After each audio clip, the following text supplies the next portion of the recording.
5 citizens have been killed and others injured in blasts carried out by suicide bombers in a hotel in the city of Al-Qamishli.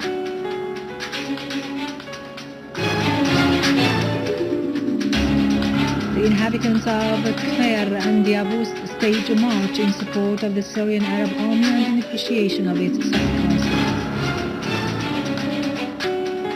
Iran warns that the Zionist enemy and some foreign sides are smuggling weapons to the terrorist Takfiri gangs in Syria.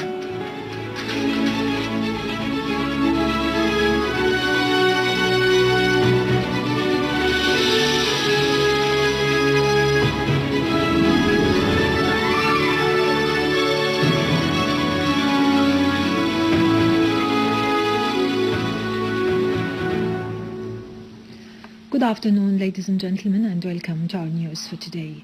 2 citizens have been killed and 6 others injured when a mortar shell fired by terrorists fell on Al-Hal market in Al-Zablatani neighborhood in Damascus.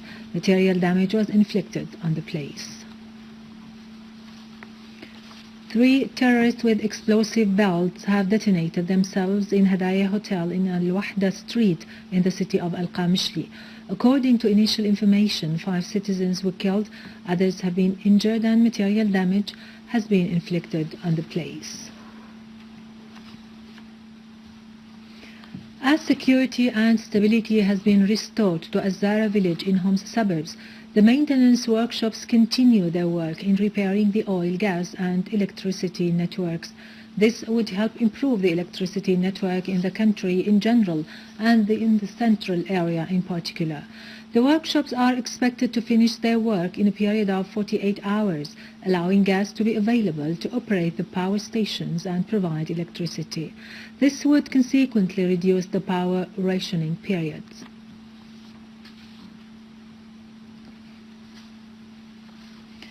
The authorities in Palmyra in Homs suburbs have seized a number of stolen archeological artifacts that date back to more than 2,000 years ago, which has been stolen by the armed terrorist groups and hidden in a house.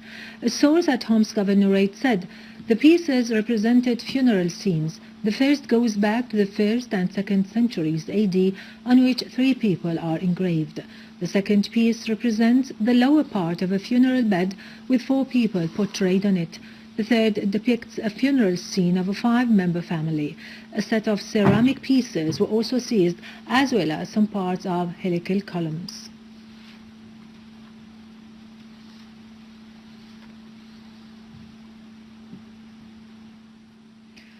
In Hama countryside, Syrian Arab Army destroyed a factory for making explosive devices, killing a number of terrorists inside during an operation that was carried out west of the town of Taybat al-Imam in the northern countryside of the governorate.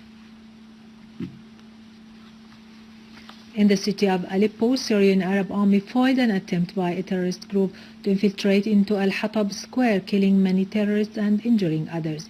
Syrian Arab Army units also eliminated several terrorist gatherings in Rasm al-Aboud, Kweres, Arbid, Al-Jdeide, the old city of Aleppo, Dawar al-Jandul, As-Sakhur and the vicinity of the central prison, destroying a number of vehicles, including all terrorists inside. In Daraa countryside, Syrian Arab Army units defused a number of explosive devices that were planted by terrorist groups near a mosque in the town of Qarfa.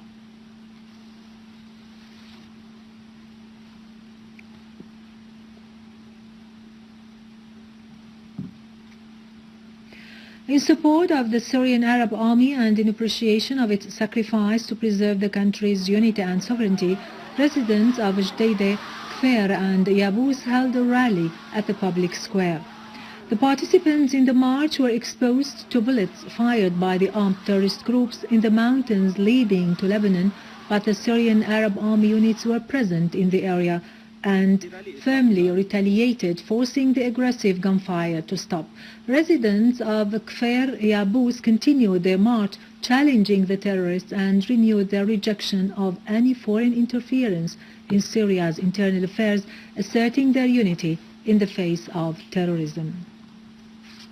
within the framework of the humanitarian response plan signed between the Foreign and Expatriates Ministry and the UN organization in Syria. The Ministry of Local Administration and Water Resources has signed with UNICEF an agreement on implementing a rehabilitation plan of infrastructure in several areas where security and stability have been re-established by the Syrian Arab Army after the terrorists had been expelled. The working plan, estimated to be worth $1 million, will provide 44 sources of reserve water for drinking purposes in all the governorates and will supply the necessary equipment and requirements for the drinking water laboratories. Taking part in implementing the working plan are the Syrian Arab Red Crescent, local civil societies and non-governmental civil organizations.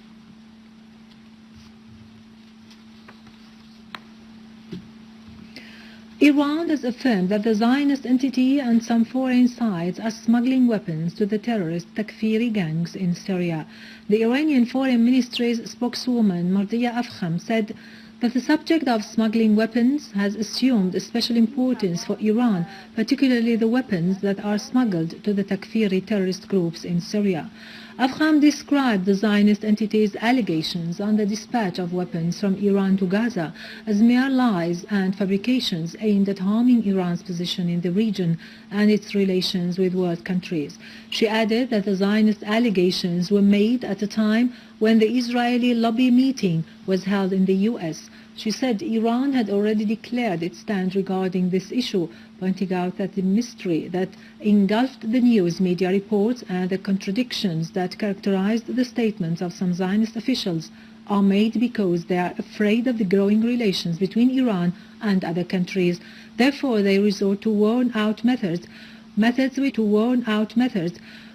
which have been clear to all.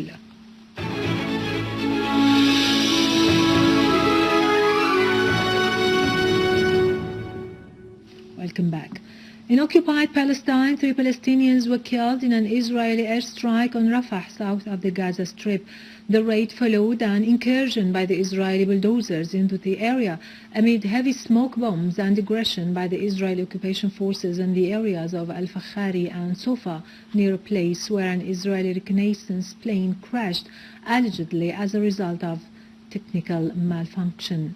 Israeli occupation aircrafts, including reconnaissance planes, intensified their overflights over the borderlines of the land occupied in 1948 and in the space south of the Gaza Strip, while the occupation boats renewed their aggression on the Palestinian fishermen's boats near the area of Al-Sudaniya north of Gaza Sea.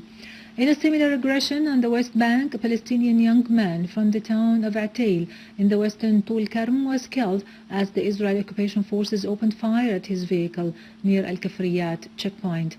Going too far in their crime, the occupation forces kept the body of the young man inside the car and prevented the Red Cross from reaching the area.